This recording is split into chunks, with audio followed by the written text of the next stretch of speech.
అందరికీ. చూడండి friends, work start అయిపోయింది. పిల్లలకు స్కూల్ కూడా స్టార్ట్ అయిపోయింది.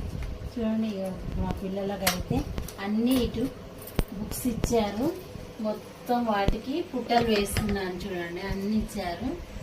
మా పిల్లలైతే గవర్నమెంట్ స్కూల్లో ఫ్రెండ్స్. ఇక పుట్టలు వేస్తున్నాను, కవర్ వేయాలంట. టీచర్ చెప్పారంట, వేసుకురాకపోతే కొడతామా, వేసుకురండి అన్నారంట. ఇక మా బాబు ఇవి, మా పాప ఇవి, మా బాబు ఇవి అన్నిటి పుట్టలు వేస్తున్నాను. చూడండి, స్టిక్కర్ కూడా అంటించాలంట. ఇంక ఇవి సరిపోవు, ఇంకా తీసుకురావాలి. చూడండి, లేడీస్ వర్క్ ఉండదు అనుకుంటారు జెంట్స్, కానీ ఎంత వర్క్ ఉంటుంది ఫ్రెండ్స్ తెలియదు వాళ్ళకి. ఇది వచ్చింది ఫ్రెండ్స్, పుట్ట ప్లస్ చాకు వచ్చింది, చాకు కూడా వచ్చింది, కట్ చేయడానికి టేప్ కూడా వచ్చింది.